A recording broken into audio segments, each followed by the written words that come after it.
Welcome to Magical Mondays.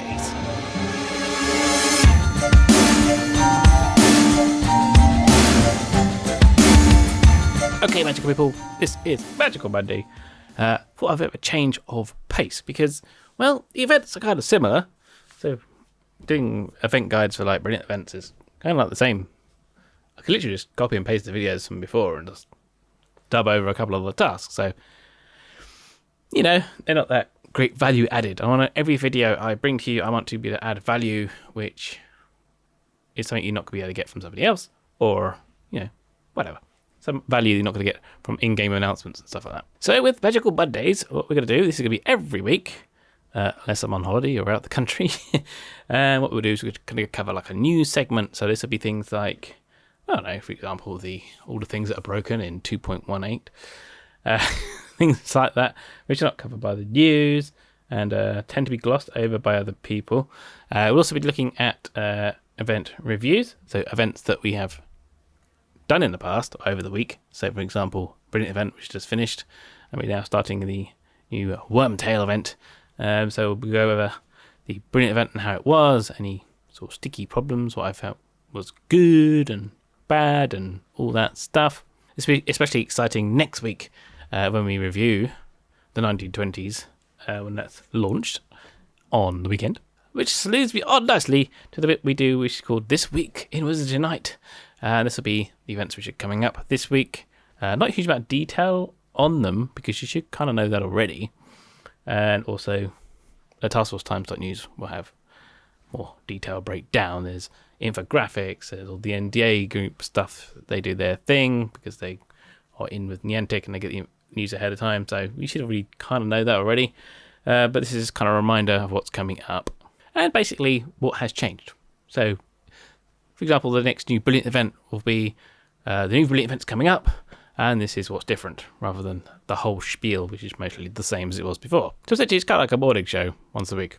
So if that kind of sounds good to you, hit like to show that you like the idea. Will help kind of me work out what people are thinking. Also leave comments and stuff. I'm well up for that sort of thing. So moving swiftly on to the news. So yes, well, mainly 2.18 launch. A little bit iffy, shall we say. As usual, I normally say give it 8 to 10 hours before doing an upgrade to see what happens. Unfortunately, they forced the upgrade down upon us, and so we had to have the bugs in the end. So there is an official list of bugs. I'll drop the link in the description for that. But there are... The portkey tutorial may reappear and prevent players from accessing their portkey vault. I did hear if you at least leave one portkey unlocked, but don't actually get to open it, that will prevent the tutorial coming up for subsequent portkeys. So you can do that. But these ones, which I'm about to address, should be addressed tomorrow, Tuesday, in theory. Second bug is there are a high amount of foes in Wizarding challenges when a player uses a Brilliant Secrets Revealed Rootstone. So if you get like Dark 5, you'll get like 68 foes to defeat if you got for team. They're like level 1 foes, but it's a bit ridiculous.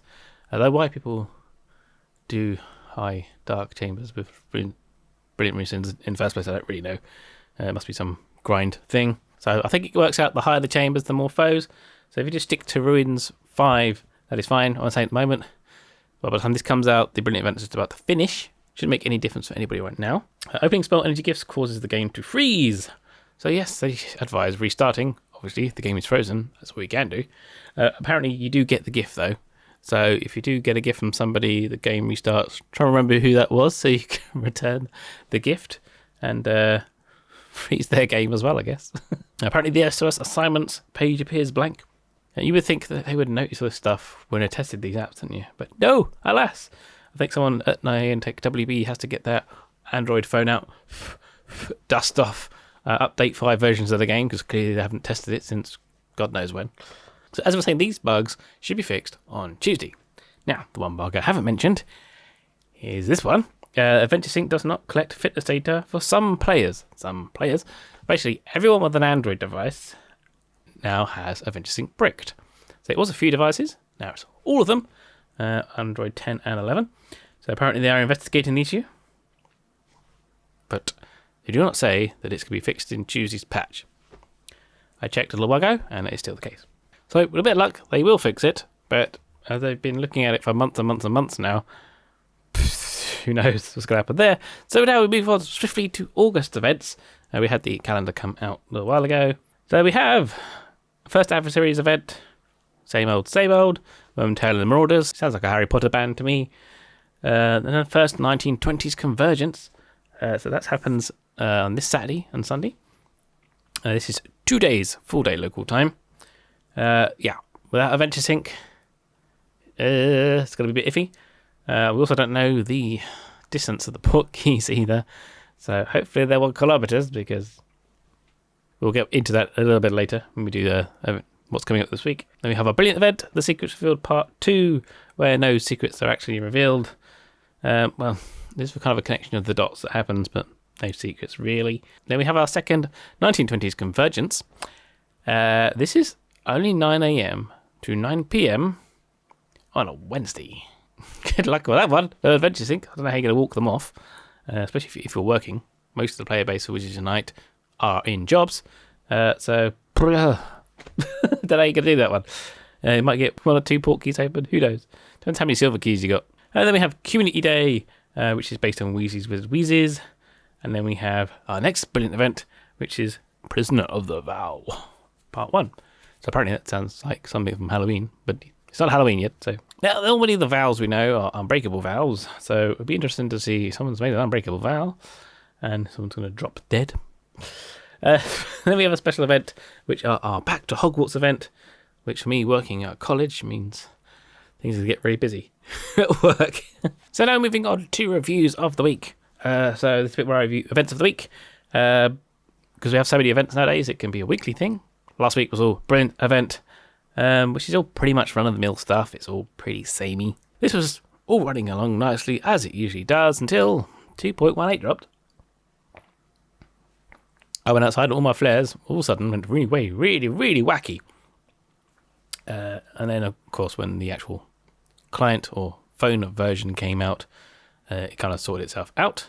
So now finally, the flares match the severity, and now the severity in the wild matches the severity in the registry, which is good, which meant all that research we did to find out all that stuff for the Taskforce times is now useless, and I have to fix the Taskforce times so the registry matches back the old registry again. But yes, I do like the new flares colours. It's a little bit harder to tell the difference between the slightly red and the ready red. I kind of got used to it now, but if someone's got some colour blindness issues, that, well, could be an issue. Well, that's probably an issue anyway. So anyway, back on track. No surprise, I did struggle with the opening of the port keys at the end. I really wish I'd actually concentrated on the port. I did most of them already. I was only using gold keys, so I'm saving up my silver keys for 1920s. But needless to say, those battles that required me to unlock the port keys took a while, because I had to have the game open. What I tend to do is, if I'm not actually playing the game, I turn on battery saver mode. So what I'll do is I'll open up the game, turn on the battery saver mode, then put it upside down in my pocket. What that does is when you turn it upside down in battery saver mode, you get the Wizards Unite logo and not the map. So it uses less battery power when the phone is upside down. So you put it upside down, put it in your pocket, like you don't press any buttons, hopefully, in the meantime, and it will track your distance by placing a dot every 5 minutes and measuring the distance between those dots. But I've been playing The Witcher, and while I play The Witcher, none of my steps count for Wizards Unite. So I might actually have to take out my spare phone, tether it to my main phone, because it doesn't have a SIM card, and have that in my pocket, upside down with battery saver mode on, just to get some distance in both apps at the same time. Which it doesn't actually require you to walk any distances whatsoever for things, so it's not so bad with Witcher. But yeah, Wizards United a little bit stuffed right now. Moving on to the story, did baffle me slightly because they can't get information out of Gareth. So they had him under Veritaserum. So what exactly did they do while he was under Veritaserum? Did they just sit around like morons and wait for it to wear off before asking him questions? Because it's pretty stupid, but then we know how incompetent Harry is. So, the attempted escape was a pretty neat idea. Also the idea of the transfigured owl. So the potions cabinet being transfigured into an owl, which I thought was actually quite ingenious. I am super glad he didn't escape though, because that would just be, again, resetting the story back to 0 again, like they have done for the last year. So, at least some progress is made and kept. I'll say year, 2 years, because we actually got those 2 guys freed, and then they lost them again. So, last part of this section, do you want to be heard? If you fancy, you can be part of Magical Mondays. So, if you send a video review of the Worm, Tail, and the Marauders Adversary event by Sunday the 8th, you can be included in this video. So, you just do it on your phone, in somewhere that's quiet, not blowing with wind.